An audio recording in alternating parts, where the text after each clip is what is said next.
तो अगला जो तीसरा सवाल है मधु बहन के पास में भगत समाज की तरफ से आए, वो क्या है? आप कहते हैं कि 17 फरवरी को सतगुरु रामपाल जी महाराज जी का बोध दिवस नहीं मनाना चाहिए क्योंकि वे स्वयं कबीर परमेश्वर हैं और उन्हें साधारण व्यक्ति मानने की गलती नहीं करनी चाहिए। क्या आपके पास कोई ऐसा ठोस प्रमाण है जिन्हें आधार बनाकर यह समझा जा सके कि वास्तव में संत रामपाल जी महाराज 8 सितंबर 1951 से ही धरती पर प्रकट हैं और कोई साधारण व्यक्ति नहीं है?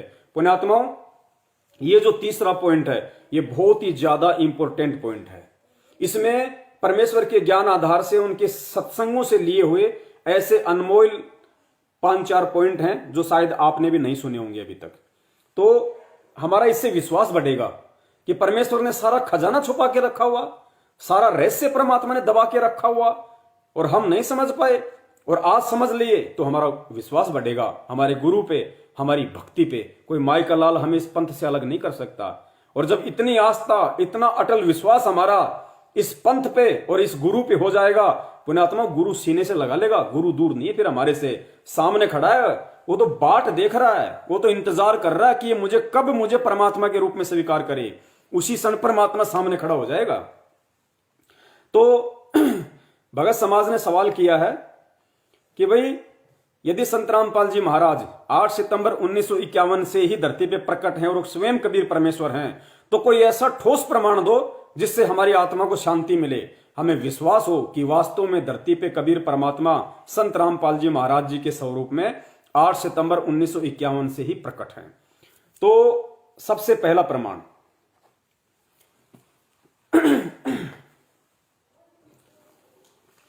पुण्यात्माओं, ये पवित्र कबीर सागर जो सन 2012 में सतगुरु रामपाल जी महाराज जी ने सतलोक आश्रम बरवाड़ा में ही लिख दिया था, लेकिन इसको छपवाया नहीं था।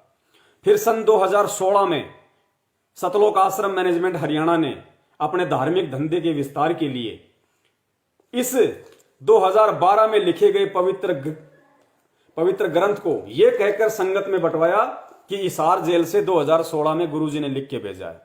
इन पाखंडियों ने इतना बड़ा पाखंड फैलाया। फिर तो इसी पवित्र कबीर सागर के पेज नंबर 335 पे आप देखना, अगर आपके पास में घर पे हो तो पेज नंबर 335 आप इसका पढ़ना। पेज नंबर 335 पे क्या लिखा हुआ है? बहुत महत्वपूर्ण प्रमाण। क्या प्रमाण? परमेश्वर कबीर जी ने बताया कि हे धर्मदास, तू मेरा अंश है, मैं तुझे एक अति गुप्त भेद बताता हूं जो मैंने अभी तक तुझसे छुपा रखा है। 7 सुरती तो उत्पन्न करने वाली हैं, तुम 8वीं सुरती हो, तथा नौतम सुरती मेरा निज वचन है, यानी उसको पूर्ण मोक्ष मंत्र देने का अधिकार मैंने दे दिया। जो उससे दीक्षा लेगा उसको काल चोर रोक नहीं सकता। धर्मदास ने प्रार्थना की कि हे परमात्मा, मुझे ये वचन बताओ जिसे जीव जन्म मरण के चक्कर में ना आए। परमात्मा कबीर जी ने कहा कि 8 बूंद यानी सतलोक में स्त्री पुरुष से उत्पन्न अच्छी आत्माओं हंसों द्वारा काल लोक से जीव मुक्त कराने की मैंने योजना बनाई थी। तुम मेरी 8वीं बूंद हो, तुम सबको काल ने भ्रमित कर दिया। अब 9वीं बूंद यानी नौतम सुरती को संसार में भेजूंगा। पुण्यात्माओं, ध्यान रखना, जैसा कि हम लोग पहले भी बोलते आ रहे हैं कि जो आत्मा इंद्रो माई के पेट से बाहर आई थी, जिस आत्मा ने जन्म लिया था, वो कौन था और उसको परमात्मा ने किसको सतलोक भेजा? उसी क्षण परमात्मा ने सूक्ष्म रूप में किसको सतलोक भेजा? उस वाणी के अनुसार, क्योंकि वाणी भी झूठी नहीं हो सकती, वाणी भी झूठी नहीं हो सकती। तुम 8वीं बूंद हो, तुम सबको काल ने भ्रमित कर दिया। अब 9वीं बूंद नौतम सुरती को संसार में भेजूंगा। नौतम सुरती, 9वीं सुरती, नौतम सुरती को संसार में भेजूंगा। उसका जन्म भी तुम्हारी तरह बूंद से यानी माता पिता से होगा। तब युग बंद हुए धर्मदास, नौतम सुरत बूंद प्रकाशा। 8 बूंद की युक्ति बनाई, नौतम से 8वीं बूंद मुक्ताई। उस एक बूंद से तेरे सहित 8वीं बूंद तथा तेरे बिंद वाले 42 वंश पार कर दिए, यानी आशीर्वाद दे दिया। वंश 42 बूंद तुम्हारा, सो मैं एक बूंद से तारा। हे धर्मदास, अब सुनना पुण्यात्माओं ध्यान से, कबीर सागर का सरलार्थ पेज नंबर 335। हे धर्मदास, तू मेरी 8वीं सुरती है जो संसार में भेजा है। कलयुग 5505 वर्ष बीत जाने पर मेरा यथार्थ 13वां पंथ चलेगा, उसको चलाने वाली मेरी नौतम सुरती होगी। पुण्यात्माओं, यहां परमेश्वर ने लिखा है कि कलयुग में 5505 वर्ष बीत जाने पर मेरा यथार्थ 13वां कबीर पंथ चलेगा, और यथार्थ 13वें कबीर पंथ को चलाने वाला कौन होगा? मेरी नौतम सुरती। यानी 1997 में खुद परमात्मा धरती पे आए, 1997 में कलयुग के 5505 वर्ष पूरे हो रहे, और यहां क्या लिखा हुआ है? नौतम सुरती के विषय में। तो नौतम सुरती कौन? स्वयं कबीर परमेश्वर। नौतम सुरती स्वयं कबीर परमेश्वर। देखिए,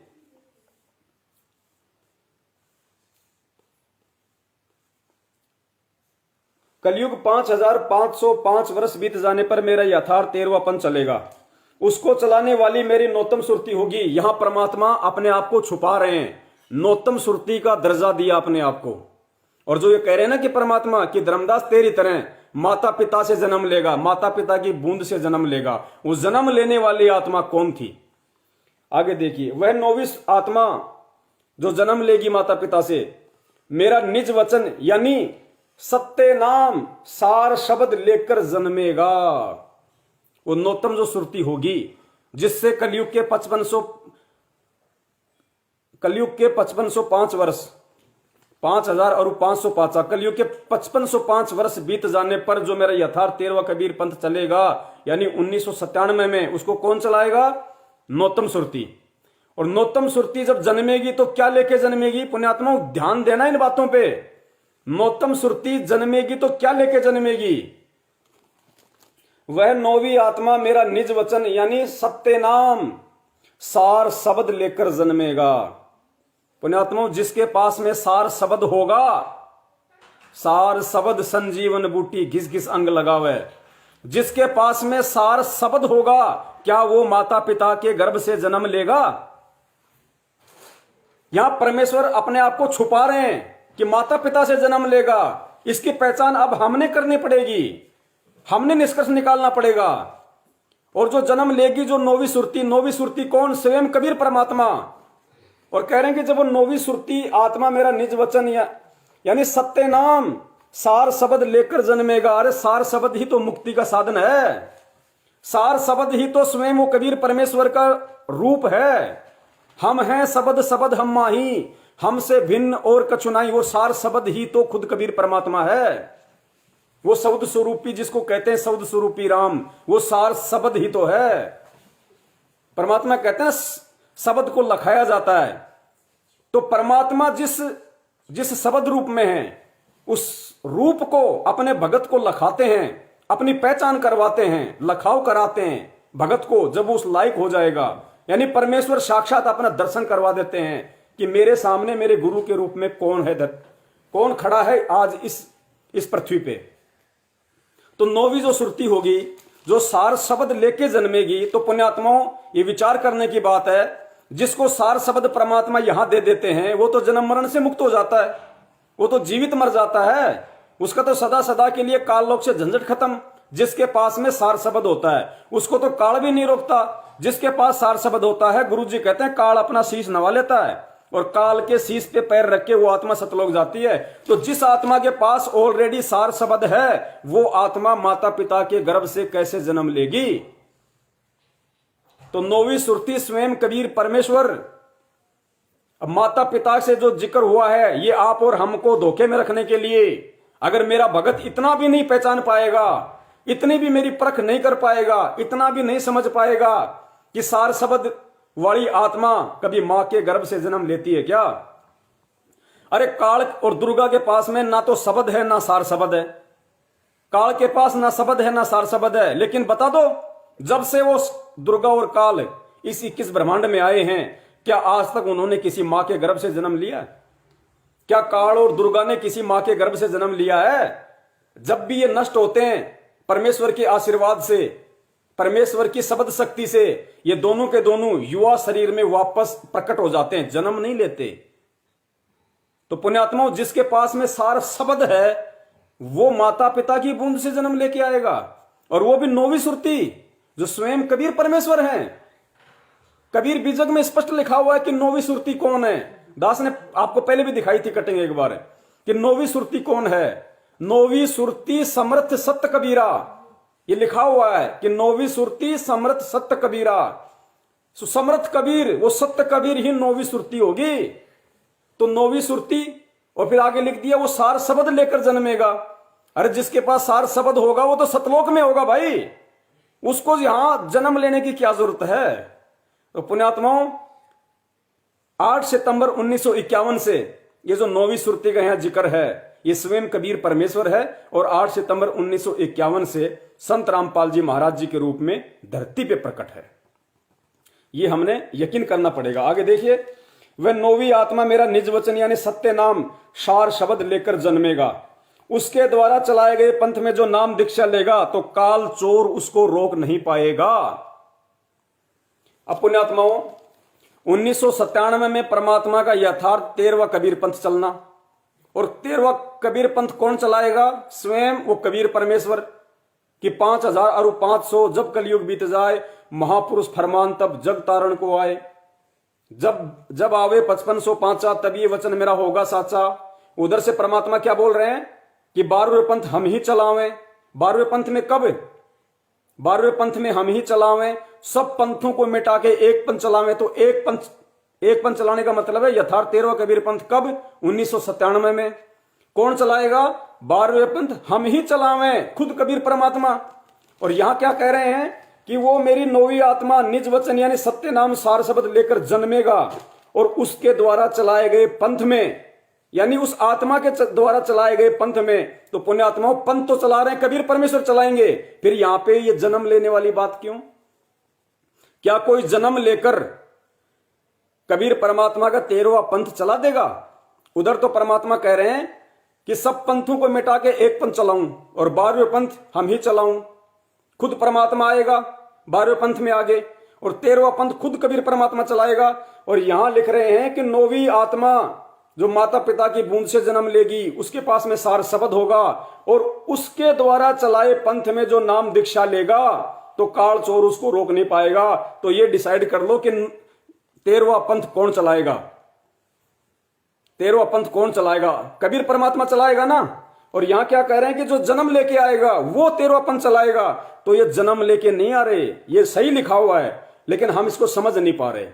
ये नौवीं सुरती जो खुद कबीर परमेश्वर है वो जन्म लेके नहीं आएगा। वो जन्म केवल वो यहां पे लिखा इसलिए है क्योंकि सांसारिक दृष्टि में, जीव दृष्टि में ऐसा लगेगा जैसे वो माता पिता की बूंद से जन्म लेके आया है। पुण्यात्माओं गांव धनाना जिला सोनीपत हरियाणा में इंद्रो माई और भगत नंदराम जाट जो एक किसान, उन दोनों के रज और बीरज से पैदा हुआ इंसान तो महेंद्र भगोड़ा है।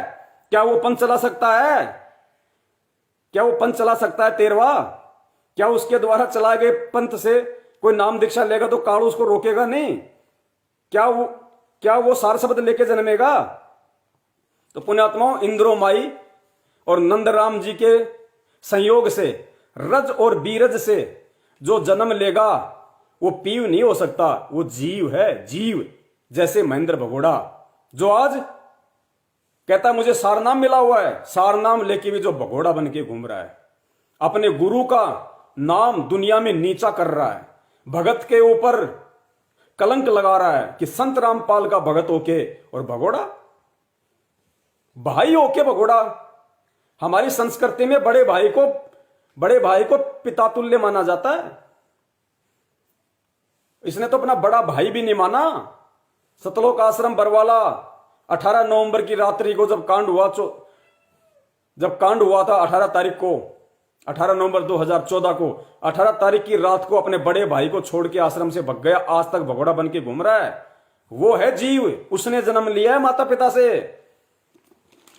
तो स्वयं कबीर परमात्मा धरती पे मौजूद हैं, सार शब्द लेके जन्मेगा।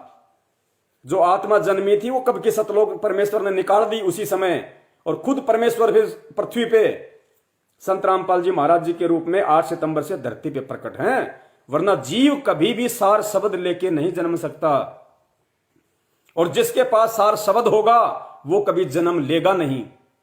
तो पुण्यात्माओं ये संकेत है, इसीलिए परमात्मा ने आप और हमारे को बिजली पीढ़ी में पैदा किया है।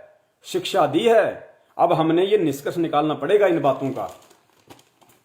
तो नंबर पॉइंट 1 पहला, भाई ने कहा कि यदि गुरुजी 8 सितंबर 1951 से कबीर परमात्मा है तो कोई ऐसा ठोस प्रमाण दो जिससे ये वास्तव में विश्वास हो जाए कि 8 सितंबर 1951 से ये धरती पर संत रामपाल जी महाराज जी के रूप में कबीर परमात्मा प्रकट हैं। तो सबसे पहला ठोस प्रमाण आपको दे दिया भगत जी, कबीर सागर का सरलार्थ पेज नंबर 335, 9वीं सुरती और सार शब्द लेकर आएगा और यथार्थ 13वां कबीर पंथ चलाएगा।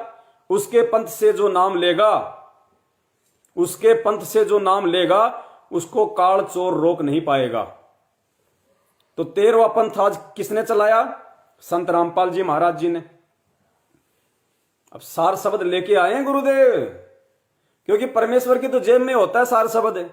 अब पुण्यात्मा इसलिए परमात्मा अपने सत्सेवक बच्चों को निमित्त बना के ये बार बार संदेशा दिलवाते हैं कि जिस प्रकार उस कबीर परमात्मा ने 650 साल पहले रामानंद जी को अपना मुंह बोला गुरु बनाया था, ठीक इसी प्रकार 17 फरवरी 1988 को उस जगत गुरु कबीर परमेश्वर ने संत रामपाल जी के रूप में स्वामी रामदेवानंद जी महाराज जी को अपना मुंह बोला गुरु बनाया। मुंह बोला गुरु, अरे जीव पार किससे होता है? सार शब्द से। किससे पार होता है जीव? सार शब्द से। तो सार शब्द तो गुरुदेव खुद लेके आए हैं 8 सितंबर 1951 के दिन, इस पुस्तक में लिखा हुआ है। इसलिए हम ये कहते हैं कि मुंह बोले गुरु थे, मुंह बोले। और खुद संत रामपाल जी महाराज जी ने सार शब्द देके स्वामी रामदेवानंद जी को अपने मुंह बोले गुरु को पार किया। सार शब्द कौन लेके आया 8 सितंबर 1951 में? स्वामी रामदेवानंद जी के पास कहां सार शब्द था? वो तो अपना खुद का मोक्ष नहीं करवा सकते थे। ये तो परमेश्वर ने उनको सतगुरु कहा, मेरे सतगुरुदेव, मेरे पूज्य गुरुदेव, क्योंकि गुरु जी एक भगत की भूमिका में है और भगत के लिए उसका गुरु पूज्य होता है, पूज्य। इसलिए परमात्मा ऐसी लीला करते हैं पुण्यात्माओं। थोड़ी बैटरी जा रही है पुण्यात्मा, सेट कर देते हैं। तो पुण्यात्माओं, अब आप लोगों को यकीन होना शुरू हो जाएगा कि स्वामी रामदेवानंद जी महाराज जी ने संत रामपाल जी की आत्मा को पार किया या खुद संत रामपाल जी महाराज जी ने स्वामी रामदेवानंद जी महाराज जी को सार शब्द देके पार किया। यह है वो गूढ़ रहस्य जो इस अनमोल, इस पवित्र कबीर सागर के सरलार्थ में लिखा हुआ है, जो खुद सार शब्द लेके 8 सितंबर 1951 को धरती पे प्रकट हो चुका है 9वीं सुरती के रूप में, जो 13वां पंथ चलाएगा और उसके पंथ से जो नाम लेगा उसको काल रोक नहीं पाएगा। उसको कौन सार शब्द दे देगा? कौन उसका गुरु बनने के लायक है? जो, अरे गुरु किस लिए बनाया जाता है? सार नाम के लिए, सार शब्द के लिए। और खुद परमेश्वर सार शब्द लेके आए 9वीं सुरती के रूप में। इसलिए ये वही 650 साल पहले वाली लीला चल रही है।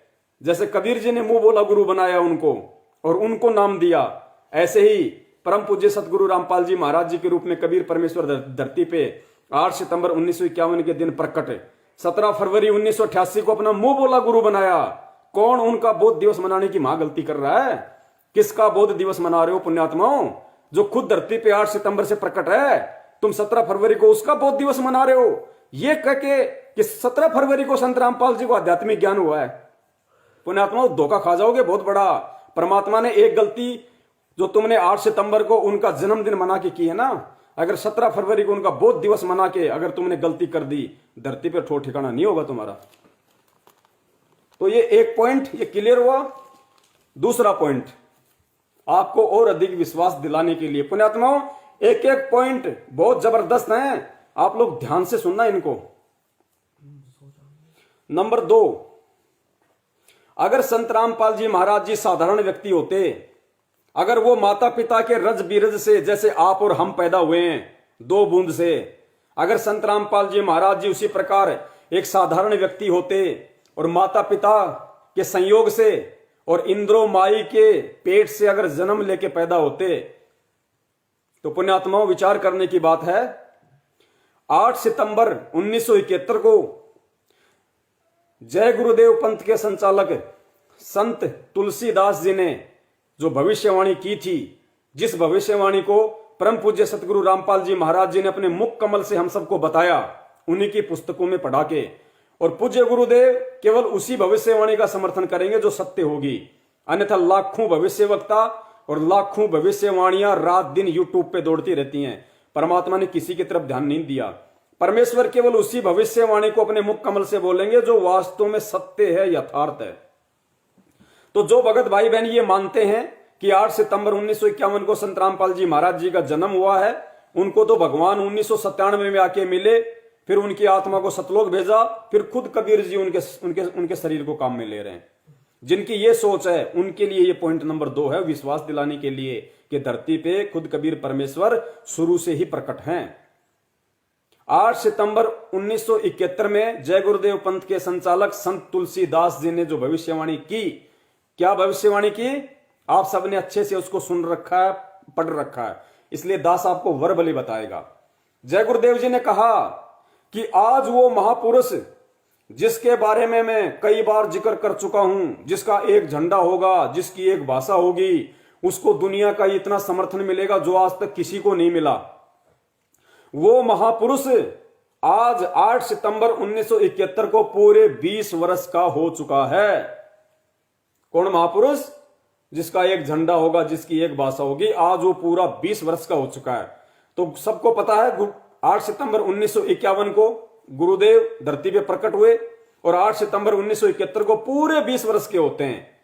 उनके अलावा धरती पे ऐसा कोई आध्यात्मिक कोई प्राणी नहीं है जो 1971 में पूरा 20 वर्ष का होता हो जय गुरुदेव की भविष्यवाणी के अनुसार आध्यात्मिक क्षेत्र में। तो किस पे ये फिट बैठ रही? परम पूज्य सतगुरु रामपाल जी महाराज जी पे। फिर जय गुरुदेव ने क्या कहा, अब ये समझने की बात है। 1971 में फिर जय गुरुदेव ने कहा कि अगर अभी उसका एड्रेस बता दूं, अगर आज ही उसका पता बता दूं, तो पूरी दुनिया उसके पीछे लग जाएगी और अभी ऊपर से बताने का आदेश नहीं हो रहा। अब पुण्यात्माओं विचार करो, 1971 में यह भविष्यवाणी की, 1971 में पूज्य गुरुदेव 20 वर्ष के, और जो लोग ये मानते हैं कि 8 सितंबर को उनका जन्म हुआ है, उनको तो भगवान 1997 में आके मिले, उससे पहले तो वो जीव थे, आप और हमारी तरह खाली एक इंसान थे, जीव श्रेणी में थे। तो पुण्यात्माओं 1971 में जय गुरुदेव कह रहे हैं कि अगर अभी उसका पता बता दूं तो दुनिया उस महापुरुष के पीछे पड़ जाएगी। तो पुण्यात्माओं विचार करने की बात है,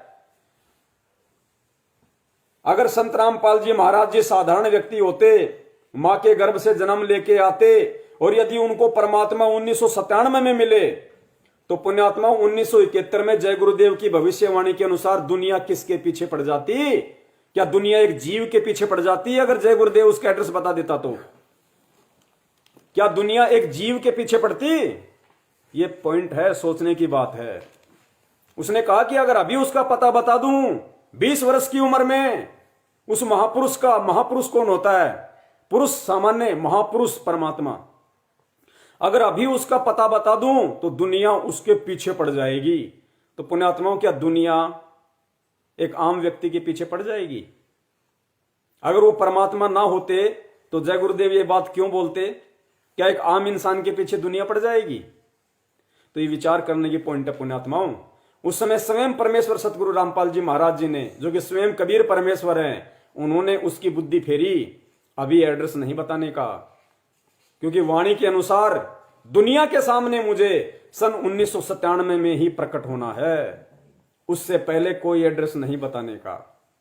तो पुण्यात्माओं इसलिए परमेश्वर ने 1997 की उस घटना को, उस बात को चरितार्थ करने के लिए, उन वाणियों को सत्य साबित करने के लिए और एक युवा शरीर धारण करके वहां तक पहुंचने के लिए, अपना मुंह बोला गुरु बना के 12वें पंथ में प्रवेश करने के लिए परमात्मा ने पूरा घटनाक्रम खेला। ये इसलिए परमात्मा को पहले आना पड़ा, 40 साल पहले।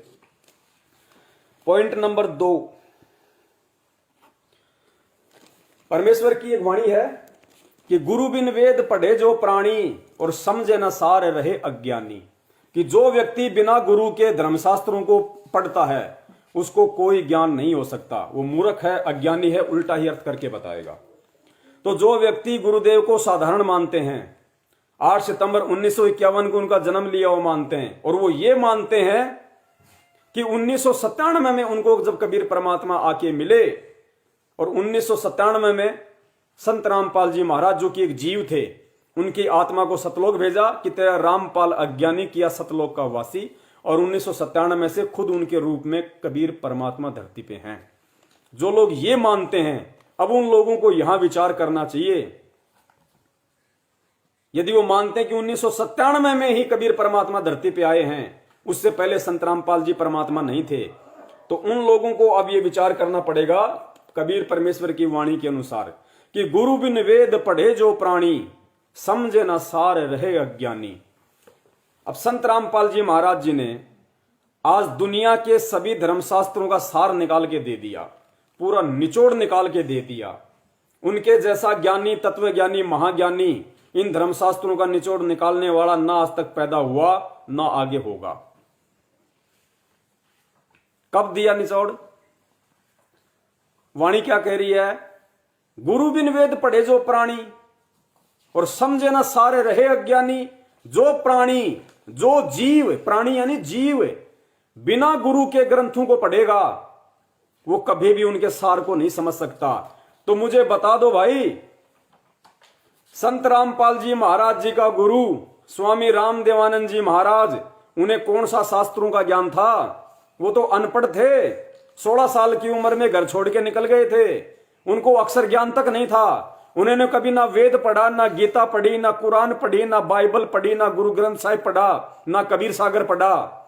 तो जिसका गुरु अक्षर ज्ञान रहित, जिसके गुरु ने कभी किसी शास्त्र को खोल के नहीं देखा, उठा के नहीं देखा, तो संत रामपाल जी महाराज जी को दुनिया भर के शास्त्रों का ज्ञान कैसे हो गया और कहां से हो गया?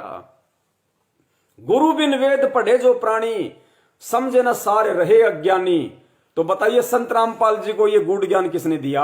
ये शास्त्रों का ज्ञान किसने दिया भाई? उन्होंने बिना गुरु के, बिना गुरु के का मतलब है जिसके गुरु को कभी शास्त्रों का ज्ञान नहीं, अक्षर ज्ञान नहीं, कभी उन्होंने शास्त्र, दादा गुरु ने कभी शास्त्र पढ़े नहीं, क्योंकि वो अक्षर ज्ञान युक्त नहीं थे। तो संत रामपाल जी महाराज जी को 1994 में सत्संग क्यों शुरू कर दिए? सत्संग क्या कोई जीव शुरू कर देगा इस मार्ग में? उन्होंने शास्त्रों का ज्ञान कैसे दे दिया, कहां से दे दिया? कि गुरु बिन वेद पढ़े जो प्राणी, समझे न ज्ञान रहे अज्ञानी। तो ये काम बिना गुरु के, जिसने शास्त्र पढ़े, जिसने शास्त्रों का निष्कर्ष निकाल लिया, जिसका गुरु अनपढ़ और चेला दुनिया का सबसे बड़ा शास्त्री बन बैठा, तो ये काम कोई जीव नहीं कर सकता। और ये काम 1997 से पहले का है भाई। 1997 में तो दादा गुरुदेव जी का सतलोक गमन हो गया था। तो जिसका गुरु अक्षर ज्ञान रहित, उसके शिष्य संत रामपाल जी महाराज ने दुनिया के सारे वेदों का सार निकाल दिया, ग्रंथों का सार निकाल दिया। तो यह काम क्या कोई जीव कर सकता है? आप लोगों को मानना पड़ेगा कि 8 सितंबर 1951 से धरती पे कबीर परमात्मा प्रकट है। यह काम कबीर परमात्मा ही कर सकता है, क्योंकि उस कबीर परमात्मा को किसी गुरु से वेद शास्त्र, कुरान पुराण पढ़ने की जरूरत नहीं है। वो सर्वज्ञानी है, वो जगत गुरु होता है। तो ये पॉइंट दिया हमें परमात्मा ने, ये लीक पॉइंट दिया हमें गुरुदेव ने, ताकि मेरे बच्चे मेरी पहचान कर लें कि आज धरती पे संत रामपाल जी महाराज जी के रूप में कौन प्रकट हैं। पुण्यात्माओं, समझ में आ जानी चाहिए ये बातें समझ में आ जानी चाहिए। ये घटना 1997 के पहले की है, क्योंकि गुरुजी नामदान 1994 में देने लग गए थे। और नामदान वही दे सकता है इस कबीर पंथ में। गुरु वही बन सकता है, कौन? जो सर्वज्ञानी हो, जो खुद कबीर परमेश्वर हो। आगे आपको बताएंगे। तो साबित हुआ कि जिसका गुरु अक्षर ज्ञान रहित, उसका शिष्य कैसे सभी दुनिया के धर्मशास्त्रों का निचोड़ निकाल सकता है, कैसे पूरी दुनिया के धर्मशास्त्रों को समझ सकता है, जबकि खुद कबीर परमेश्वर की वाणी कहती है कि बिन गुरु वेद पढ़े जो प्राणी, समझे न सारे रहे अज्ञानी। और गुरु बिन काहू न पाया ज्ञाना, जो थोता बू छड़े किसाना। तो अब आप निष्कर्ष निकाल लेना कि संत रामपाल जी महाराज 1997 से कबीर भगवान बने हैं, या 8 सितंबर 1951 से ही कबीर परमेश्वर हैं। अगला पॉइंट,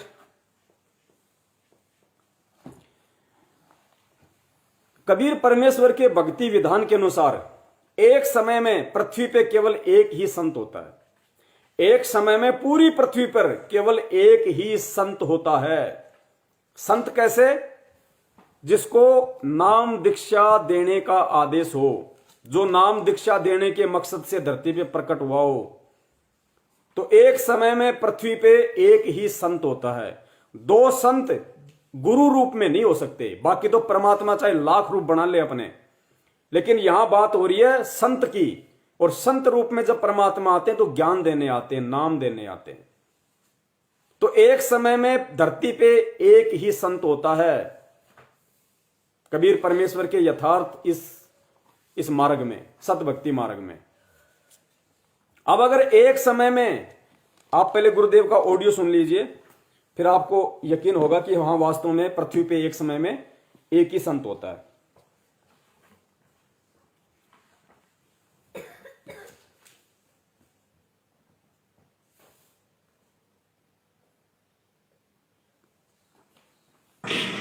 एक समय में एक ही संत परमात्मा भेजते हैं। जैसे स्वयं परमेश्वर आए थे, 64 लाख से सोए थे कबीर जी के, और पूरे कितने क्षेत्र में वो 64 लाख से थे, तो वो किसी और को भी बना सकते थे चेले के। गुरु आदेश दे देते थे, जा भी तू भी नाम दे, जाओ तुम भी नाम दो। कभी नहीं, 64 लाख को अकेलों ने नाम दिया। और उस समय तो ना कोई मीडिया था, ना कोई सीडी का प्रबंध था कि तो ज्ञान प्रचार कर दे। तो परमात्मा ने किसी को भी नाम दान करने का अधिकार नहीं दिया। क्यों नहीं दिया? अपने रहते। क्यों नहीं दिया? क्योंकि नाम दान देना कोई हंसी खेल नहीं है। नाम किसी को देना, उसके भार को अपने सिर पे रखना। सुना पुण्यात्माओं, परमेश्वर कह रहे हैं कि एक समय में पृथ्वी पे एक ही संत होता है। और 650 साल पहले परमात्मा आए, गुरु रूप में आए। उन्होंने अकेले ने ही 64 लाख को नाम दिया, किसी और को नॉमिनेट नहीं किया कि तुम नाम दो, तुम नाम दो। क्यों नहीं दिया? गुरुदेव कह रहे हैं कि नाम दान देना कोई हंसी खेल नहीं है। नाम देने का मतलब है उसके पाप कर्म को अपने सिर पे रखना। और जीव कभी भी जीव के पाप कर्मों को अपने सिर पे नहीं रख सकता। जीव कभी भी जीव को नाम नहीं दे सकता। जो खुद पापग्रस्त हो, जिसके खुद के सिर पे पाप कर्मों का बोरा लदा हो, वो दूसरों को कैसे नाम देना शुरू कर सकता है? एक बार फिर से सुन लो। एक समय में एक ही संत परमात्मा भेजते हैं। जैसे स्वयं परमेश्वर आए थे, 64 लाख से सोए थे कबीर जी के, और पूरे कितने क्षेत्र में वो 64 लाख से थे, तो वो किसी और को भी बना सकते थे चेले के। गुरु आदेश दे देते थे, जा भी तू भी नाम दे, जाओ तुम भी नाम दो। कभी नहीं, 64 लाख को अकेलों ने नाम दिया। और उस समय तो ना कोई मीडिया था, ना कोई सीडी का प्रबंध था कि तो ज्ञान प्रचार कर दे। तो परमात्मा ने किसी को भी नाम दान करने का अधिकार नहीं दिया। क्यों नहीं दिया? अपने रहते। क्यों नहीं दिया? क्योंकि नाम दान देना कोई हंसी खेल नहीं है। नाम किसी को देना, उसके भार को अपने सिर पे रखना। नाम देना, उसके भार को अपने सिर पे रखना। अब पुण्यात्मा, जो आत्मा ये मानती हैं कि संत रामपाल जी महाराज 8 सितंबर 1951 को मां के गर्भ से जन्म हुए और वो जीव हैं, और उनको तो परमात्मा की प्राप्ति 1997 में हुई। उनको तो खुद को मुक्ति 1997 में मिली, जब उनको कबीर परमात्मा मिले 1997 में। और 1997 से धरती पे खुद कबीर परमात्मा मौजूद है। उससे पहले तो संत रामपाल जी महाराज जी जीव श्रेणी में थे। तो पुण्यात्माओं, अगर 1997 से पहले संत रामपाल जी महाराज जीव श्रेणी में थे, तो 1994 से एक जीव नामदान कैसे दे सकता है? जानबूझ के परमात्मा ने 1997 से पहले नाम देना शुरू किया, वरना आज ये बातें कोई बताने वाला नहीं होता और कोई विश्वास नहीं करता। अगर 1997 से पहले अगर वो जीव थे, तो पुण्यात्माओं, जीव दूसरे जीव को नामदान कैसे दे सकता है? गुरुजी कह रहे हैं कि दूसरे को नाम देना कोई हंसी खेल नहीं है। नाम देने का मतलब है उसके पाप कर्मों को अपने सिर पे रखना। तो पुण्यात्माओं विचार करो, यह भक्ति का विधान है, भक्ति का नियम है कि जब तक गुरु पार नहीं होता, जब तक उसके चेले पार नहीं हो जाते। गुरु कब तक पार नहीं होता? जब तक उसके चेले पार नहीं होते। इसलिए कबीर परमेश्वर ने और सतगुरु रामपाल जी महाराज जी ने आज अपने सत्संगों में कहा कि ये दुनिया के जितने भी नकली संत और ये पंथ वाले हैं, ये सभी के सभी गुरु नरक में जाएंगे और इन सभी चेलों को भी नरक में लेके जाएंगे। गुरु नरक में क्यों जाएगा? क्योंकि ये जो नाम दीक्षा दे रहा है, इसके जो मंत्र हैं मोक्ष मंत्र नहीं है, तो इनके कोई भी चेला पार नहीं हो सकता। और चेला पार नहीं होगा तो गुरु पार नहीं हो सकता। ये नियम है अटल। इसलिए गुरु जी ने कहते हैं कि गुरु चेला दोनों नरक में जाएंगे। अंधे की बा पकड़ी अंधे ने, ये मार्ग कौन बतासी। तो पुण्यात्माओं विचार करो, पहली बात तो ये कि एक समय में धरती पे केवल एक ही संत होता है। तो अब आप ये डिसाइड कर लो कि धरती पे पूर्ण संत रामपाल जी महाराज जी थे या फिर दादा गुरु स्वामी रामदेवानंद जी महाराज जी थे। एक समय में पृथ्वी पे एक ही संत होता है। तो संत कौन था? और संत की भूमिका खुद परमात्मा करता है। तो संत कौन था? संत रामपाल जी महाराज जी थे। और दादा गुरुदेव को उन्होंने खुद मोक्ष मंत्र देके पार किया है। ये 650 साल पहले वाली लीला चल रही है। एक समय में पृथ्वी पे गुरु रूप में दो संत नहीं हो सकते, क्योंकि कबीर परमेश्वर के भक्ति मार्ग वाले मंत्र खुद कबीर परमेश्वर ही देता है। दादा गुरु ने ये मंत्र कभी नहीं दिए। उनके 8-9 लाख शिष्य थे। दादा गुरुदेव ने कभी भी किसी को यह सतनाम नहीं दिया, जो सन 1994 में खुद कबीर परमात्मा ने आके देना शुरू किया, संत रामपाल जी महाराज जी के रूप में। आगे आपको बताएंगे इस विषय में। तो भक्ति विधान के अनुसार एक समय में पृथ्वी पे एक ही संत हो सकता है। तो अब निर्णय आपने करना है कि अगर 1997 में ही धरती पे कबीर परमात्मा आया है, तो फिर 1994 में नाम दीक्षा देकर संत की उपाधि कौन निभा रहा था? 1994 में नाम दीक्षा देना शुरू करके संत की उपाधि किसने प्राप्त की? क्योंकि यह सतनाम केवल स्वयं कबीर ही दे सकता है, इसके अलावा कोई नहीं दे सकता। ये मंत्र या तो 650 साल पहले खुद कबीर परमेश्वर ने दिए थे, उसके बाद से ये मंत्र किसी ने नहीं दिए पुण्यात्माओं। वही परमात्मा गरीबदास जी महाराज जी के रूप में आया, लेकिन उन्होंने किसी को सतनाम नहीं दिया, केवल अपने ग्रंथ साहिब में लिख कर चले गए, दिया नहीं किसी को, क्योंकि ठीक का समय नहीं था। या आज खुद वो कबीर परमेश्वर आया है धरती पे 8 सितंबर 1951 में, और 1994 से सतनाम देना शुरू किया है। तो सतनाम केवल कबीर परमात्मा ही दे सकता है और दूसरा पृथ्वी पे कोई नहीं दे सकता। उन्होंने नानक जी को गुरु रूप में बैठाया, स्वयं वो परमात्मा थे नानक जी के रूप में, फिर भी उन्होंने किसी को सतनाम नहीं दिया। वाहे गुरु वाहे गुरु वाहे गुरु दे गए, लेकिन सतनाम का जिक्र कर गए, लिख गए, गुरु ग्रंथ साहिब में लिखवा के चले गए, ताकि लोगों को यह पक्का विश्वास हो कि हां यही सतनाम है। कि जब मैं 1994 में आके सतनाम देना शुरू करूंगा और ये दुनिया के धर्म ग्रंथों को खोलना शुरू करूंगा, तो लोगों को यकीन हो जाए कि वास्तव में जो संत रामपाल जी महाराज जी नाम दे रहे हैं, जो सतनाम दे रहे हैं, ये वास्तव में वही 2 मंत्र हैं जो मंत्र नानक जी गुरु ग्रंथ साहिब में लिख के चले गए, गरीबदास जी महाराज सदग्रंथ साहिब में लिख के चले गए, और कबीर सागर में ये दोनों मंत्र लिखे हुए हैं जो धर्मदास जी के माध्यम से खुद कबीर परमात्मा ने लिखवाए थे। इसलिए ये सतनाम मंत्र कबीर परमेश्वर के अलावा धरती पे और कोई नहीं दे सकता। तो जिन लोगों को यह लगता है कि संत रामपाल जी महाराज जी तो 1997 में ही कबीर परमात्मा बने हैं, तो भाई फिर 1994 से सतनाम कौन दे रहा है? 1994 से नामदान देना किसने शुरू किया? 1994 से संत की भूमिका कौन निभा रहा है? क्या कोई जीव निभा देगा? और भक्ति विधान के अनुसार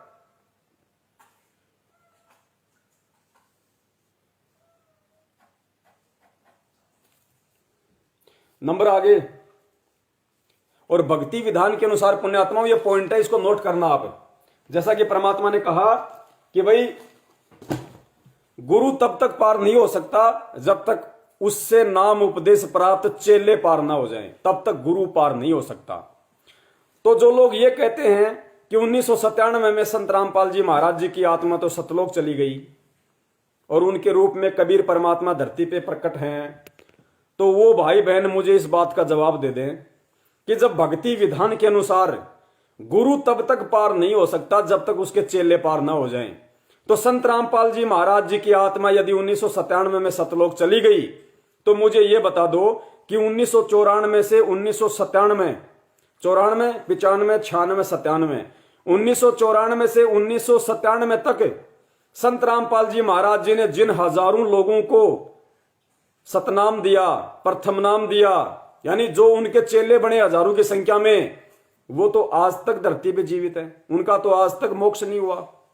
1994 से नाम दीक्षा प्राप्त खुद वो महेंद्र भगोड़ा, जिसको 1994 में सतगुरु रामपाल जी महाराज जी ने नाम दीक्षा दी, प्रथम नाम दिया, फिर सतनाम दिया, तो खुद उनका चेला महेंद्र भगोड़ा तो धरती पे मौजूद है। तो गुरु कैसे पार हो गया 1997 में? संत रामपाल जी महाराज जी की आत्मा फिर 1997 में सतलोक कैसे चली गई? क्योंकि भक्ति विधान तो यह कहता है खुद कबीर परमात्मा का कि गुरु तब तक पार नहीं हो सकता जब तक उसके चेले पार नहीं हो जाएं। तो चेले तो भगोड़े बन के घूम रहे, तो गुरु कहां से पार हो गया 1997 में? इसका मतलब वो नाम देने वाला कोई जीव नहीं था, नाम देने वाला कोई संत रामपाल जी महाराज नाम का कोई जीव नहीं था। सन 1994 से खुद कबीर परमात्मा ही नाम दे रहे हैं, और कबीर परमात्मा के ऊपर कोई भार लागू नहीं होता, कबीर परमात्मा के ऊपर कोई नियम लागू नहीं होता, कबीर परमात्मा के ऊपर कोई पाप कर्मों का बोझ लागू नहीं होता है, चाहे चेला पार हो या चेला पार ना हो। इसलिए परमात्मा ने वो एक लीला की, भक्तों के सामने और दुनिया के सामने ये दिखावा किया कि कम से कम जो मेरे नालायक भगत हैं वो कम से कम ये मान के कि भाई 1997 में संत रामपाल जी की आत्मा सतलोक गई, अब तो धरती पे कबीर भगवान है, तो कम से कम मुझे 1997 से तो कबीर परमात्मा के रूप में स्वीकार कर लेंगे। लेकिन उन मंद बुद्धियों ने, उन नालायकों ने, जो सतलोक आश्रम मैनेजमेंट हरियाणा के पीछे 70% अंधे होके चल रहे हैं, उन्होंने 1997 के बाद भी उनको परमात्मा नहीं माना। सबसे ताजा उदाहरण अभी 8 सितंबर 2020 को उनका जन्मदिन मना दिया। अरे नालायकों, अगर ये तो वाणी कह रही है, कम से कम वाणी पे तो ध्यान दो कि तेरा रामपाल अज्ञान किया सतलोक का वासी। तुम जिस संत रामपाल जी महाराज जी को 8 सितंबर 1951 के दिन इंद्रो माई के पेट से आया हुआ मानते हो कि वो जीव थे, और 1997 में उनको कबीर परमात्मा मिले, और वाणी कह रही है कि तेरा रामपाल अज्ञान किया सतलोक का वासी, कि 1997 में संत रामपाल जी की आत्मा सतलोक गई, और 1997 से संत रामपाल जी के रूप में धरती पे कबीर परमात्मा मौजूद हैं। तो 1997 से तो तुम कम से कम परमात्मा मान लो। फिर 1997 के बाद आज 2020 में तुमने किसका जन्मदिन मना दिया नालायको? इसलिए तुम फेल हो गए भक्ति विधान में। यह परीक्षा थी परमात्मा की तरफ से। 2020 में तुमने किसका जन्मदिन मना दिया? 23 साल बाद। जबकि 1997 से वाणी कह रही है कि तेरा रामपाल अज्ञान किया सतलोक का वासी। धरती पे कौन प्रकट है? तुम मंदबुद्धियों के हिसाब से। जबकि एक ज्ञानी भगत के लिए तो परमात्मा 8 सितंबर से ही धरती पे प्रकट है, लेकिन तुमने तो 1997 से भी उनको कबीर परमात्मा के रूप में स्वीकार नहीं किया, इसलिए तुम फेल हो गए। तो पुण्यात्माओं, जो ज्ञानी आत्माएं हैं, जो परमेश्वर की प्यारी आत्माएं हैं, उनके लिए यह संकेत है। खुद कबीर परमेश्वर की वाणी है, खुद कबीर परमेश्वर जी ने कहा है कि गुरु तब तक पार नहीं हो सकता जब तक उसके चेले पार नहीं हो जाते। आप सबको अच्छे से पता है। तो 1997 में अगर संत रामपाल जी महाराज सतलोक चले गए और वो जीव थे, तो पहली बात तो जीव नाम दे नहीं सकता, और अगर जीव ने अगर किसी को नाम दे दिया तो पुण्यात्मा वो चेले तो अभी तक धरती पे मौजूद हैं, जिंदा हैं, और गुरु फिर 1997 में कहां से पार हो जाएगा जब तक चेले पार ना हो। इसका मतलब 1994 से नाम कौन दे रहा है? खुद कबीर परमेश्वर आके धरती पे नाम दे रहा है संत रामपाल जी महाराज जी के रूप में। पुण्यात्मा, ये हैं इशारे, ये हैं संकेत, ये है वो गूढ़ ज्ञान परमपिता परमेश्वर सतगुरु रामपाल जी महाराज जी का। अगर परमेश्वर ये पॉइंट आप और हमारे लिए नहीं छोड़ते तो पुण्यात्मा आज हमें दृढ़ विश्वास नहीं होता। इतने पॉइंट छोड़ दिए परमात्मा ने, एक नहीं हजारों। आगे चलिए पुण्यात्माओं। दूसरी बात,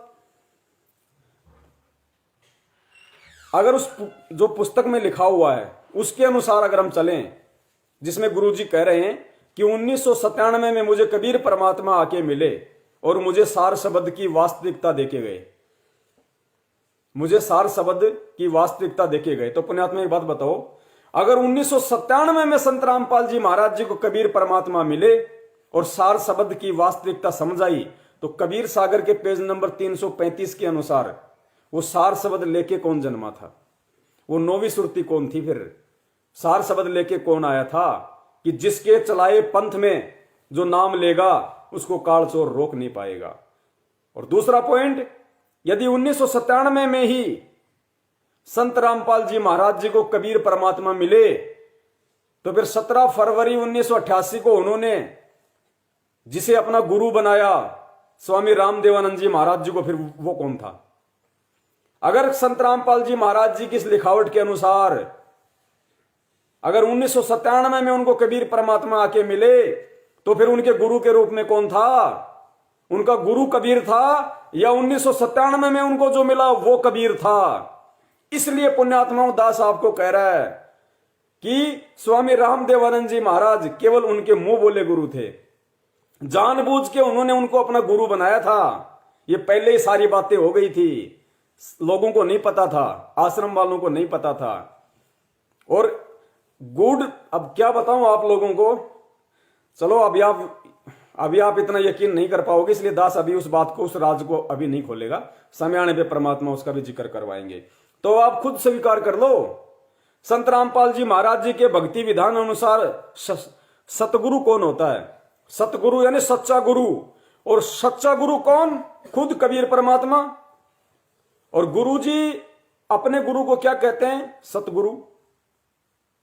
हम रोज नित्य नियम करते हैं, आरती करते हैं, सबसे पहले गुरु जी क्या बोलते हैं? बोलो सतगुरुदेव की जय, बंदी छोड़ कबीर साहिब की जय।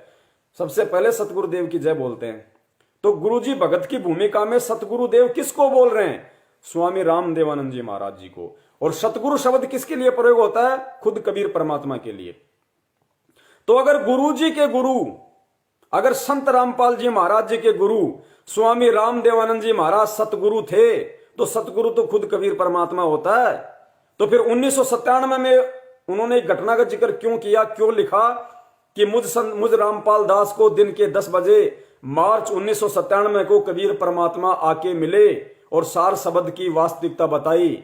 अगर 1997 में उनको कबीर परमात्मा आके मिले, तो फिर 17 फरवरी 1988 को जो गुरु उनको मिला था स्वामी रामदेवानंद जी महाराज जी के रूप में, जिनको वो अपना सतगुरु कहते, फिर वो कौन थे? पुण्यात्माओं, ये पॉइंट है कि उन्होंने अपना मुंह बोला गुरु बना रखा था, उनके सतगुरु नहीं थे। स्वामी रामदेवानंद जी महाराज कोई सतगुरु नहीं थे, कोई तत्वदर्शी संत नहीं थे, वो केवल एक जीव संज्ञा में थे, अच्छी आत्मा थी। इसलिए परमात्मा ने उनको अपना मुंह बोले गुरु के रूप में चुना, जैसे 650 साल पहले रामानंद जी को चुना। ये खेल है सारा पुण्यात्मा। इसलिए कबीर परमात्मा धरती पे 8 सितंबर 1951 से प्रकट हैं और 17 फरवरी को उनका बोध दिवस मनाने वाला दुनिया का सबसे बड़ा मूर्ख प्राणी होगा धरती पे, इतना ज्ञान देने के बाद। आज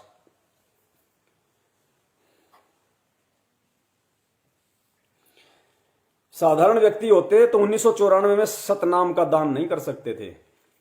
क्या कहा इस वाणी में परमात्मा ने? आप एक बार फिर सुन लीजिए पुण्यात्माओं, फिर आपका एक कंसेप्ट और होगा इससे क्लियर। एक समय में पृथ्वी पर एक ही संत होता है और उनके अलावा कोई दूसरा नाम नहीं दे सकता। 650 साल पहले परमात्मा ने नाम दिया 64 लाख को अकेले।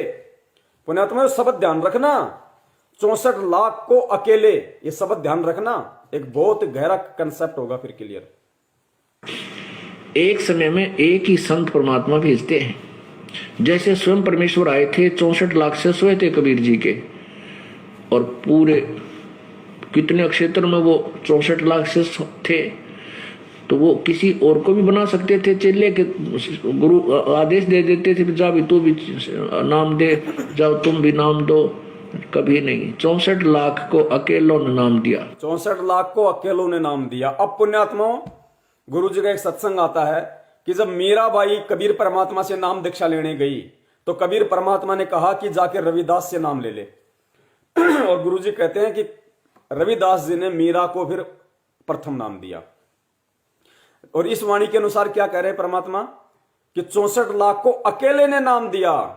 एक समय में एक ही संत होता है नाम उपदेश करने का अधिकारी, तो रविदास जी ने मीराबाई को कैसे नाम दे दिया।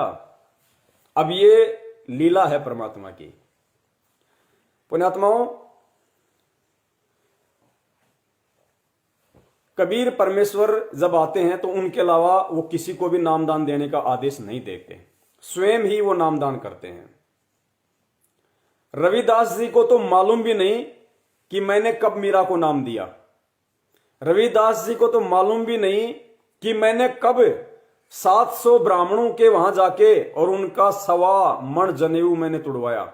उनको याद ही नहीं, क्योंकि रविदास जी के रूप में सारी लीला खुद कबीर परमेश्वर ने की थी। जब मीराबाई रविदास जी से नाम दीक्षा लेने गई तो उस समय वहां पे वो ओरिजिनल रविदास जी नहीं थे काशी वाले, वहां खुद कबीर परमेश्वर रविदास बन के बैठ गए। और खुद कबीर परमेश्वर ने रविदास के रूप में, क्योंकि वो मीरा का अभिमान तोड़ना चाहते थे, वो ये देखना चाहते थे कि ये ठाकुरों की लड़की है, और रविदास जाति से थे चमार, और उस समय ठाकुरों की लड़की चमार से नाम ले तो परमेश्वर ये देखना चाहते थे अंतर्यामी मालिक कि मीरा की भक्ति करने की इच्छा है या नहीं। अगर वास्तव में इसको ज्ञान समझ में आ गया और भक्ति करने की इच्छा है तो ये जातवाद के चक्कर में नहीं पड़ेगी, आत्म कल्याण के लिए किसी से भी नाम लेगी। इसलिए कबीर परमेश्वर ने खुद रविदास का रूप धारण किया और परमेश्वर ने मीरा जी को नाम दिया इस वाणी के अनुसार। और इसकी अधिक प्रामाणिकता कैसे होगी? जैसे द्वापर युग में पांडवों की यज्ञ सफल करनी थी और उस समय श्री कृष्ण जी मान रहे थे कि भाई एक सुदर्शन सुपच नाम का एक वाल्मीकि है, उसके बराबर कोई साधक नहीं है, और पांडवों तुम्हारी यज्ञ अगर कोई सफल कर सकता है तो वही कर सकता है। तो पुण्यात्माओं, परमात्मा को पता था कि जिस प्रकार रविदास जी केवल एक भगत थे, वो किसी का कुछ भला नहीं कर सकते थे, तो उसी प्रकार परमेश्वर को पता था कि द्वापर में सुदर्शन सुपच उनका शिष्य था। और परमेश्वर ने क्या क्या खेल किया? गुरुजी ने बताया कि कबीर परमात्मा ने सुदर्शन सुपच को ये प्रेरणा करके और 10-15 दिन के टूर पे कहीं बाहर भेज दिया। सुदर्शन सुपच जी ने सोचा कि वो पांडु फिर आएंगे मेरे पास में, फिर मुझे परेशान करेंगे, यज्ञ इनके सफल होने नहीं, वो इनका शंख इनका बाजना नहीं, तो मैं ऐसा करता हूं 10-15 दिन के टूर पे कहीं निकल चलता हूं। परमात्मा ने उसको प्रेरणा कर दी, वो कुटिया छोड़ के निकल गया। उधर पांडवों के आने से पहले पहले कबीर परमात्मा खुद सुदर्शन सुपचन का रूप बना के वहां बैठ गए और सुदर्शन सुपच के रूप में जाके परमात्मा ने पांडवों की शंख बजाई, जबकि सुदर्शन सुपच को तो पता भी नहीं कि कब पांडव आए, कब मैं गया, कब मैंने शंख बजाया, और ना वो शंख बजा सकते थे। इस प्रकार परमेश्वर ने मीराबाई को खुद रविदास जी का रूप बना के खुद उन्होंने उनको नाम दिया, क्योंकि कबीर परमेश्वर के अलावा कोई भी व्यक्ति ये कबीर परमात्मा वाले नाम देने का अधिकारी नहीं है, चाहे 5 नाम हो, चाहे 7 नाम हो, चाहे सतनाम हो, चाहे सार नाम हो। कबीर परमेश्वर के अलावा धरती पे कोई भी व्यक्ति ये नाम देने का अधिकारी नहीं। इसलिए परमेश्वर ने कहा कि 64 लाख को अकेले नाम दिया। मीरा 64 लाख में थी, 650 साल पहले की घटना है ये। ठीक इसी प्रकार पुण्यात्माओं, सन 1994 में अगर सतनाम कोई दे रहा था संत रामपाल बन के, तो कौन था? खुद कबीर परमात्मा थे, क्योंकि कबीर परमेश्वर के अलावा कोई भी ये सतनाम का दान नहीं कर सकता। और एक समय में पृथ्वी पे 2 संत नहीं हो सकते। अगर किसी को लगता है कि रविदास ने मीरा को नाम दिया, तो परमेश्वर की वाणी अनुसार एक समय में पृथ्वी पे 2 संत नहीं होते गुरु रूप में जो नामदान दें। नामदान रूप में पृथ्वी पे एक समय में एक ही गुरु होता है। तो ना तो वहां पे रविदास जी ने नाम दिया और ना ही सन 1994 से कोई जीव श्रेणी का व्यक्ति ये सतनाम देना शुरू कर रहा है। खुद कबीर परमेश्वर सन 1997 से नाम दीक्षा दे रहे हैं, 8 सितंबर 1951 को धरती पे प्रकट होके। चलिए अगला कंसेप्ट क्लियर।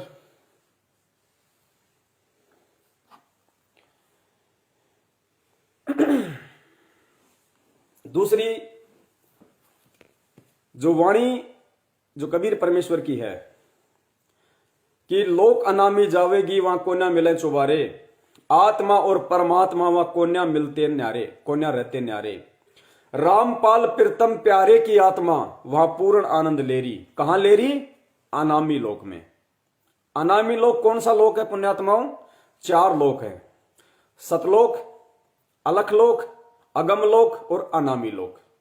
यानी सतलोक से ऊपर 3 लोक और हैं, और तीनों लोकों में जो सबसे ऊपर का लोक है वो है अनामी लोक। अब ये वाणी क्या बोल रही है पुण्यात्माओं? जो 9वीं सुरती जो वहां बोला गया है ना कि 9वीं सुरती मेरा निज वचन होगा, अपने आप को छुपाते हुए परमात्मा कह रहे हैं कि 9वीं सुरती मेरा निज वचन होगा, माता पिता के सहयोग से जन्म लेके आएगा, वो सत्य नाम सार शब्द लेकर जन्मेगा, यथार्थ 13वां कबीर पंथ चलाएगा, और उससे जो नाम लेगा उसको काल चोर रोक नहीं पाएगा। अब एक बात बताइए वाणी के अनुसार कि लोक अनामी जावेगी वहां कोन्या मिले चौबारे, आत्मा और परमात्मा वहां कोन्या रहते न्यारे, और रामपाल प्रीतम प्यारे की आत्मा वहां पूर्ण आनंद ले रही। कहां? अनामी लोक में।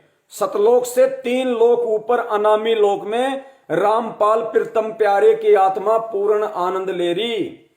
अब पुण्यात्माओं मुझे यह बता दीजिए, इस दुनिया में वर्तमान में जितने भी धर्मशास्त्र हैं, कौन से धर्मशास्त्र? चाहे वेद हो, चाहे गीता हो, चाहे कुरान हो, चाहे पुराण हो, चाहे कबीर सागर हो, चाहे गुरु नानक का गुरु ग्रंथ साहिब हो, चाहे गरीबदास जी महाराज का सदग्रंथ साहिब हो, इस पृथ्वी पे जितने भी धार्मिक सदग्रंथ हैं, किसी भी सदग्रंथ में अनामी लोक की साधना का जिक्र नहीं है। अनामी लोक में जाने की विधि किसी भी शास्त्र में नहीं है, ना कबीर सागर में, ना ग्रंथ साहिब में, ना परमात्मा ने आज तक कभी किसी को डायरेक्ट अनामी लोक में जाने की विधि बताई, ना साधना बताई, ना कोई मंत्र बताया। तो रामपाल प्रीतम प्यारे की आत्मा अनामी लोक में पूर्ण आनंद कैसे ले रही है? रामपाल जी महाराज अगर जीव थे और गुरु के आशीर्वाद से अगर वहां चले गए तो कैसे चले गए? कौन से गुरु ने उनको अनामी लोक की साधना बता दी? जबकि सतलोक की साधना केवल वो कबीर परमात्मा स्वयं आके बताता है। और सतलोक में जाने के बाद फिर अलख लोक की भक्ति शुरू होती है। अगर किसी की ऊपर के लोकों में जाने की इच्छा हो तो सतलोक जाने के बाद फिर वहां पे अलख लोक की भक्ति शुरू करवाई जाती है। अलख लोक में जाने के बाद फिर अगम लोक की भक्ति शुरू करवाई जाती है, और अगम लोक में जाने के बाद फिर अनामी लोक की साधना बताई जाती है। इस पृथ्वी लोक पे डायरेक्ट अनामी लोक की साधना ना किसी धर्मशास्त्र में है, ना किसी के गुरु ने किसी चेले को आज तक बताई, और ना कोई बता सकता, और ना कोई जीव श्रेणी का व्यक्ति डायरेक्ट पृथ्वी लोक से सतलोक, अलख लोक, अगम लोक को पार करता हुआ सीधा अनामी लोक में चला जाए। ये पॉइंट दिया है परमात्मा ने कि 8 सितंबर 1951 से धरती पे संत रामपाल जी के रूप में मैं खुद प्रकट हूं, और मैं खुद चाहूं तो सतलोक चला जाऊं, खुद चाहूं तो अलख लोक चला जाऊं, खुद चाहूं तो अगम लोक चला जाऊं, और जब चाहूं चुटकियों में अनामी लोक चला जाऊं। अगर संत रामपाल जी महाराज स्वामी रामदेवानंद जी के चेले होते तो भाई स्वामी रामदेवानंद जी के पास तो सतलोक तक की भी भक्ति नहीं थी।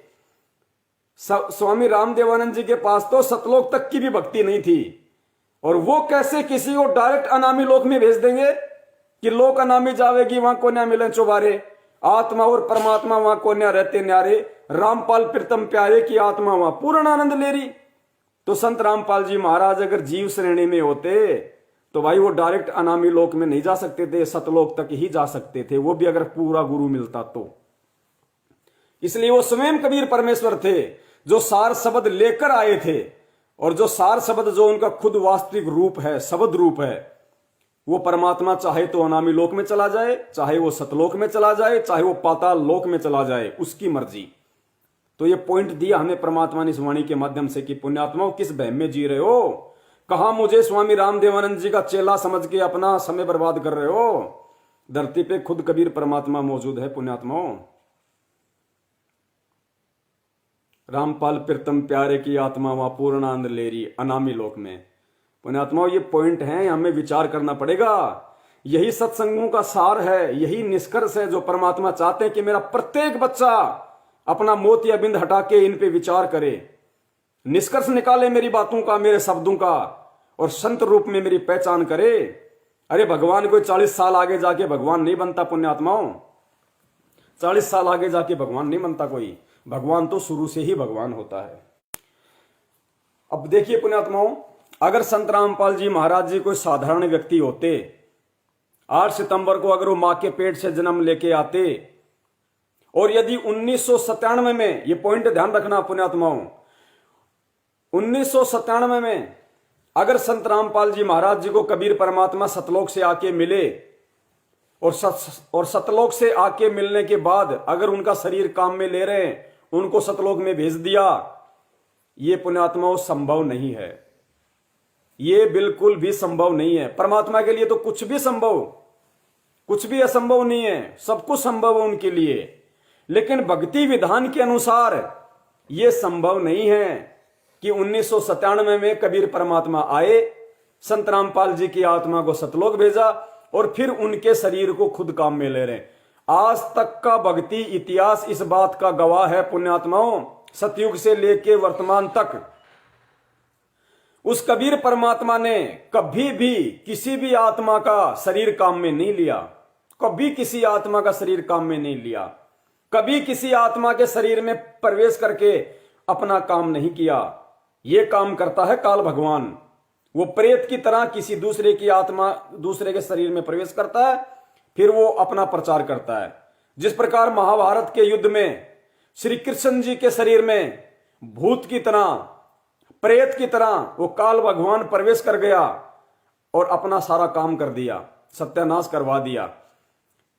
किसी दूसरे के शरीर को काम में केवल काल भगवान लेता है, कबीर परमात्मा कभी किसी दूसरे के शरीर को काम में नहीं लेता। भक्ति इतिहास इसका गवाह है। कैसे गवाह है बताते हैं आपको।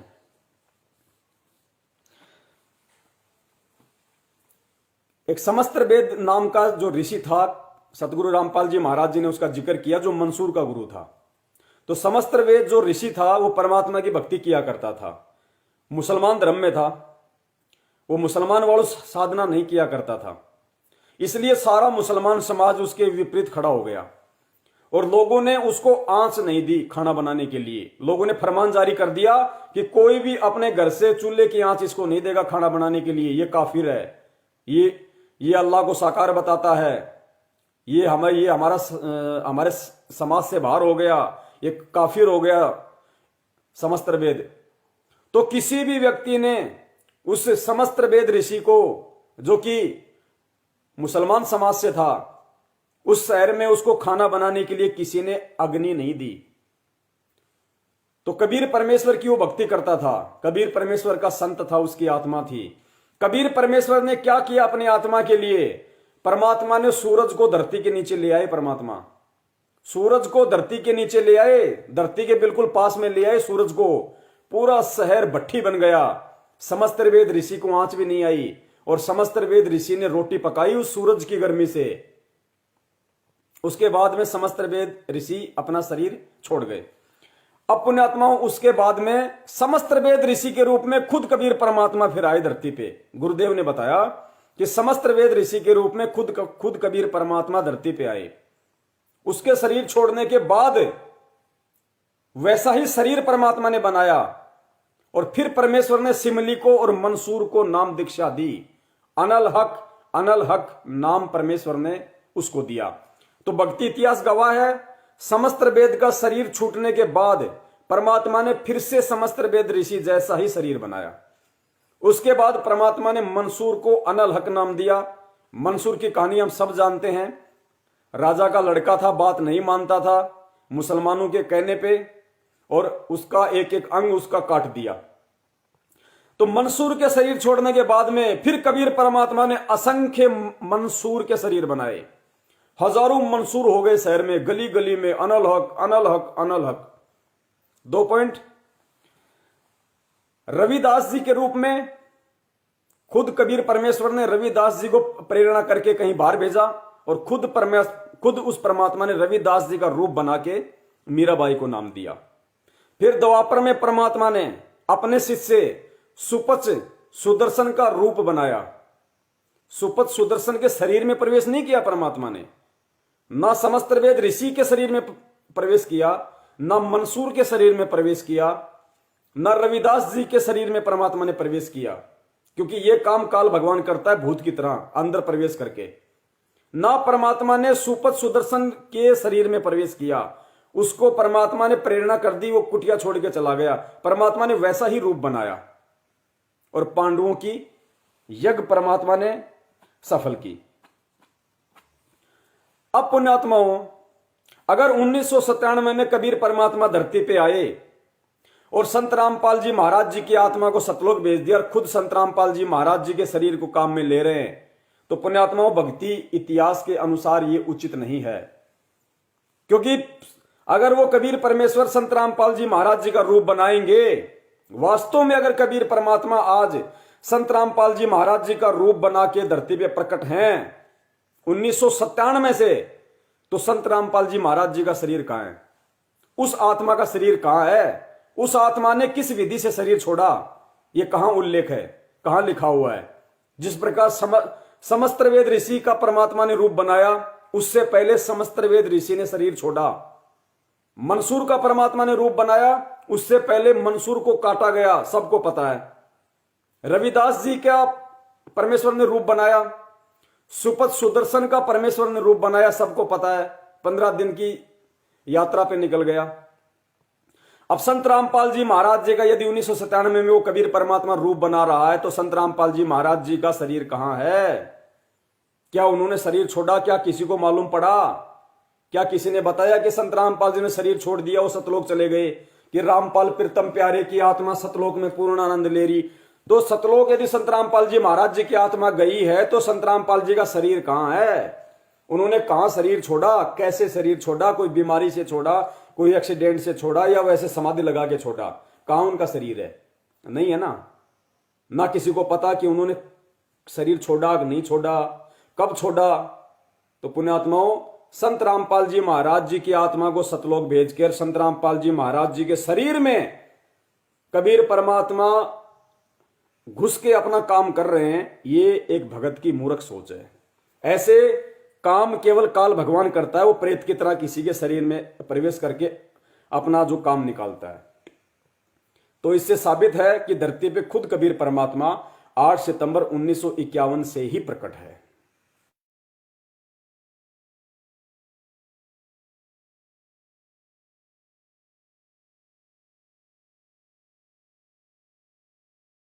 मन शीस ईस अपने पे, तन मन शीस ईस अपने पे, पहले में चोट चढ़ावे, जब कोई राम भक्त गत पावे हो जी, जब कोई राम भक्त गत पावे हो जी।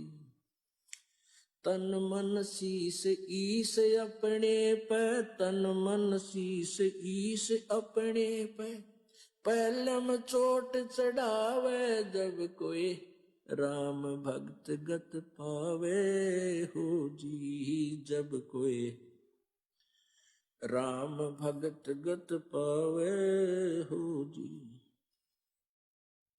भाई सतगुरु तिलक अजप्पा माला, युक्त जटा रखवावे, सतगुरु तिलक अजप्पा माला, युक्त जटा रखवावे। जत को पीन सत का चोला, भीतर बेख बनावे, जब कोई राम भगत गत पावे हो जी, जब कोई राम भगत गत पावे हो जी। भाई लोक लाज मर्याद जगत की, तृण ज्यों तोड़े बगावे, लोक लाज